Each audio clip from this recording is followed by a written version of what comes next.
আসসালামু আলাইকুম ওয়া রাহমাতুল্লাহি ওয়া বারাকাতুহু। প্রিয় ভিউয়ার্স, আজ আমি আপনাদের সামনে হাজির হয়েছি। নামাজের মধ্যে যে দুরুদে ইব্রাহিম পড়া হয়, এই দুরুদে ইব্রাহিমটি নিয়ে আমি হাজির হয়েছি। ইনশাআল্লাহ আমি এই দুরুদটিকে প্রতিটি শব্দে শব্দে ভেঙে ভেঙে অনুবাদ বলার চেষ্টা করব। যদি আপনারা মনোযোগ সহকারে শুনেন, ইনশাআল্লাহ আপনারাও প্রতিটা শব্দের অর্থ বুঝতে পারবেন এবং শিখতে পারবেন। দেখেন, আমরা নামাজে যা পড়ি, যেই সূরা কেরাত যাই পড়ি, তসবিহ তাহলিল যা কিছু পড়ি, আমরা অনেকেই এর অর্থ জানি না। যদি আমরা এর অর্থটি পরিপূর্ণভাবে জানি বা এর অর্থটি বুঝতে পারি, তাহলে নামাজের মধ্যে আমাদের মনোযোগ আরো বেড়ে যায়।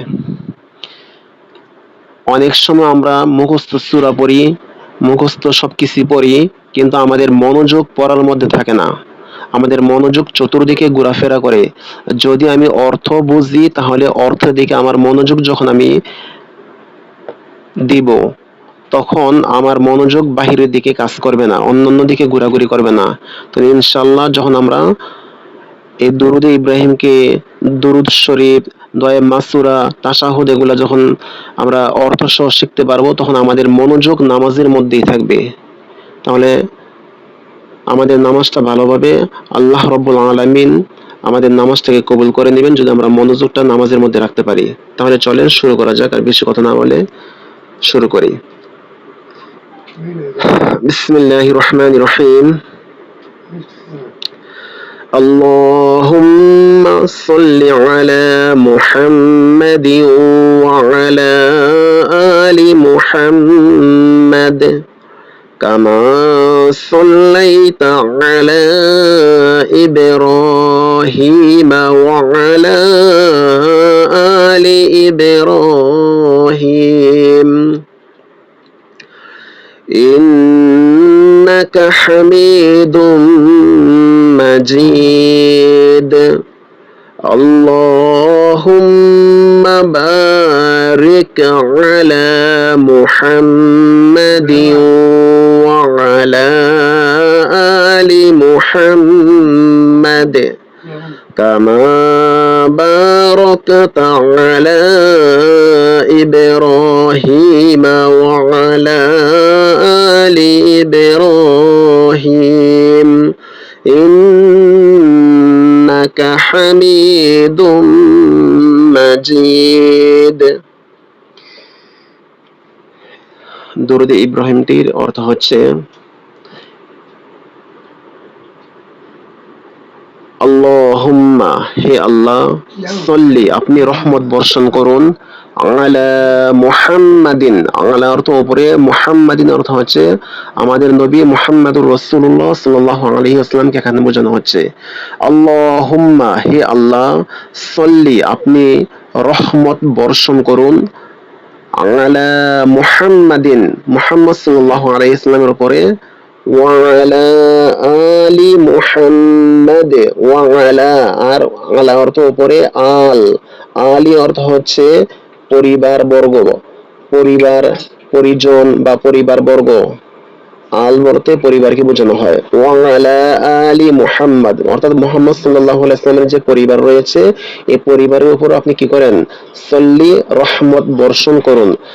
ইলামের অর্থ, এতটুকু অর্থ হচ্ছে, হে আল্লাহ, আপনি নবী মুহাম্মদ সাল্লাল্লাহু আলাইহি ওয়াসাল্লামের উপর রহমত বর্ষণ করুন এবং মুহাম্মদ সাল্লাল্লাহু আলাইহি ওয়াসাল্লামের যে পরিবার আছে, আল আছে, আল মানে পরিবার, এই পরিবারের উপর আপনি কি করেন? রহমত বর্ষণ করুন। কামা, যেমনি ভাবে, সল্লাইতা, সল্লাই, তাজবর তা অর্থ হচ্ছে আপনি, কামা যেমনি ভাবে, সল্লাইতা আপনি রহমত বর্ষণ করেছেন, কামা অর্থ হচ্ছে যেমনি ভাবে, সল্লাইতা আপনি রহমত বর্ষণ করেছেন, আলা ইব্রাহিমা, আলা অর্থ উপরে, ইব্রাহিম অর্থ হচ্ছে ইব্রাহিম নবীকে বোঝানো হচ্ছে। অর্থাৎ আমাদের মুসলিম জাতির পিতা হচ্ছেন হযরত ইব্রাহিম আলাইহিস সালাম, এই হযরত ইব্রাহিম আলাইহিস সালামকে বোঝানো হচ্ছে। অর্থাৎ কামা যেমনি ভাবে, সল্লাইতা আপনি রহমত বর্ষণ করেছেন, আলা ইব্রাহিম হযরত ইব্রাহিম নবীর উপরে, ওয়া আলা আলি ইব্রাহিম, ওয়া আলা, ওয়া মানে এবং আলা মানে উপরে, আলী মানে পরিবার, ইব্রাহিম মানে ইব্রাহিমের, অর্থাৎ এবং ইব্রাহিম নবীর পরিবারের উপর যেমন আপনি রহমত বর্ষণ করেছেন, ইব্রাহিম নবীর উপর এবং ইব্রাহিম নবীর পরিবারের উপর যেমনি ভাবে আপনি রহমত বর্ষণ করেছেন, ঠিক তেমনি ভাবে আপনি কি করেন, মুহাম্মদ সাল্লাল্লাহু আলাইহি ওয়াসাল্লাম ও তার পরিবারের উপর আপনি রহমত বর্ষণ করুন। ইন্নাকা নিশ্চয়ই আপনি, হামিদুন মাজিদ, হামিদুন অর্থ হচ্ছে সমস্ত প্রশংসায় প্রশংসিত, মাজিদুন অর্থ হচ্ছে সম্মানিত, অধিক সম্মানিত, অর্থাৎ নিশ্চয়ই আপনি হচ্ছেন সমস্ত প্রশংসায় প্রশংসিত এবং সবচেয়ে বেশি অর্থাৎ সর্বাধিক, সর্বশ্রেষ্ঠ, কি সর্বাধিক কি সম্মানিত, মাজিদুন অর্থ হচ্ছে সম্মানিত, আপনি সবচেয়ে বেশি সম্মানিত। আল্লাহুম্মা হে আল্লাহ, বারিক আপনি বরকত নাজিল করুন বা বরকত বর্ষণ করুন, আলা মুহাম্মদ, মুহাম্মদ সাল্লাল্লাহু আলাইহি ওয়াসাল্লামের উপরে, আলা অর্থ উপরে আর মুহাম্মদ অর্থ মুহাম্মদ, মুহাম্মদ সাল্লাল্লাহু আলাইহি ওয়াসাল্লামের উপর আপনি কি করেন, বারিক বরকত, কি করেন, বরকত নাজিল করুন, ওয়া আলা আলি মুহাম্মদ, এবং মুহাম্মদ সাল্লাল্লাহু আলাইহি ওয়াসাল্লামের যারা আল আছে, পরিবার পরিজন যারা আছে, তাদের উপর আপনি কি করেন, বরকত নাজিল করুন বা বরকত বর্ষণ করুন।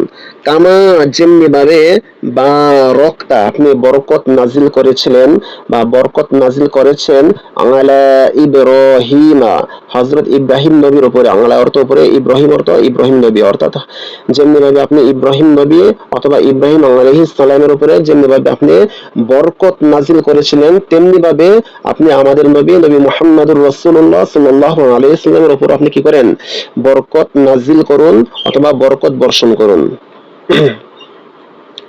ওয়ালা আলি ইব্রাহিম, এবং ইব্রাহিম নবী যারা আল ছিল, পরিবার পরিজন ছিল বা পরিবার বর্গ ছিল, তাদের উপর আপনি যেমনি ভাবে বরকত নাজিল করেছিলেন, ঠিক তেমনি ভাবে আমাদের নবী মুহাম্মদুর রাসূলুল্লাহ সাল্লাল্লাহু আলাইহি ওয়াসাল্লামের উপর আপনি কি করেন, রহমত বর্ষণ, বরকত নাজিল করেন, এবং নবী মুহাম্মদ সাল্লাল্লাহু আলাইহি ওয়াসাল্লামের পরিবার পরিজন যারা আছে, আল যারা আছে, পরিবারের লোক যারা আছে, তাদের উপর আপনি ঠিক তেমনি ভাবে বরকত নাজিল করুন।